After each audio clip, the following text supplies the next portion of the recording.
में व्यंग करने के लिए ज्यादा लंबी चौड़ी बात नहीं करनी पड़ती, छोटी छोटी एक पंक्ति में आपके बीच में व्यंग करता हूं। बहुत बड़ा व्यंग है। एक घटना आपके बीच में रखता हूं, हमारे देश की धर्मनिरपेक्ष राजनीति कहां से चली और कहां तक पहुंच गई।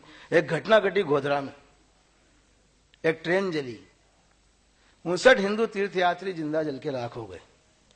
देश के किसी धर्मनिरपेक्ष नेता ने इस घटना के विरोध में एक शब्द नहीं बोला।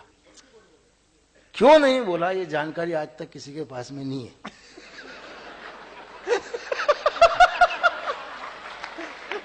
ये खाली मेरे पास में है।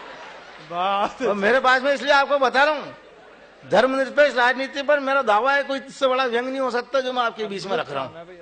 59 हिंदू तीर्थयात्री जिंदा जल के राख हो गए। देश के किसी धर्मनिरपेक्ष नेता ने इस घटना के विरोध में एक शब्द नहीं बोला।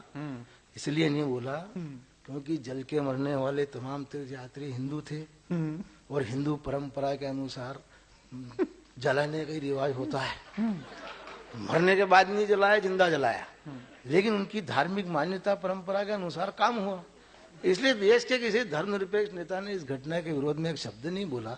लेकिन इसके बाद जब गुजरात का वातावरण बिगड़ा और मुसलमान भाइयों को जिंदा जलाया जाने लगा तो देश के तमाम धर्मनिरपेक्ष नेताओं ने पूरे देश में हाहाकार मचा दिया। अरे बोलो मुसलमान भाइयों को जिंदा जला रहे हैं, मुसलमान भाइयों को जिंदा जला रहे हैं। उनकी तकलीफ ये नहीं थी कि मुसलमान भाइयों को मार रहे हैं।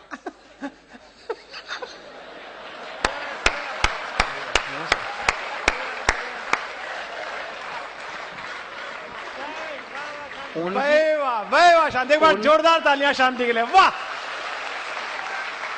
उनकी तकलीफ ये थी कि यार इनमें जलाने का नहीं गाड़ने का रिवाज होता है। आपको मारना है तो भले ही मारो, जलाओ मत, गाड़ो। ये देश की धर्मनिरपेक्ष पता नहीं चल रहा है।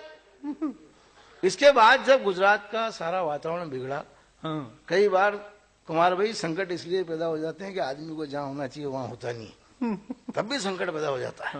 इसके बाद जब गुजरात का वातावरण बिगड़ा तो देश के तमाम धर्मनिरपेक्ष नेताओं ने पूरे देश में हाहाकार मचा दी। बोले गुजरात से नरेंद्र मोदी को हटाओ, गुजरात से नरेंद्र मोदी को हटाओ। मेरा भी दिमाग खराब हुआ, मैंने तुरंत हटाओ। कोई जरूरत नहीं इस आदमी की गुजरात में, इसको दिल्ली में लगाओ।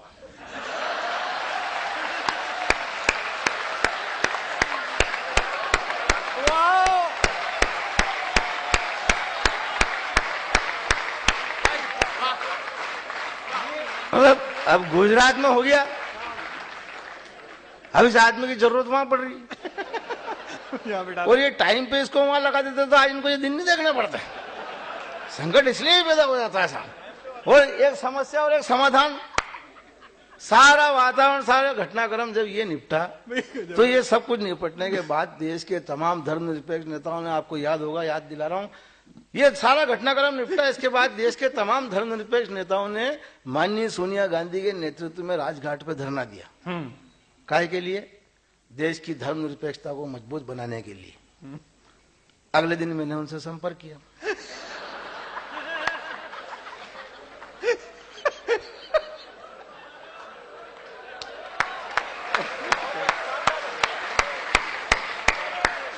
समाधान देखना सब, देश की बहुत बड़ी समस्या का समाधान बता रहा हूं। अगले दिन मैंने सोनिया जी से संपर्क किया। क्यों जी, धर्मनिरपेक्षता मजबूत हुई? बोले नहीं हुई। मैंने कहा मैं बताऊं कैसे होगी? मैंने मेरे पास तो समाधान है। बोले बताओ। मैंने कहा देखो जी, राजघाट पे धरना देने से काम नहीं चलेगा। वो बोली फिर कैसे चलेगा? मैंने कहा जिस दिन देश के तमाम धर्मनिरपेक्ष नेता राजघाट के अंदर समाधि ले लेंगे उस दिन देश की धर्मनिरपेक्षता। वाह, बहुत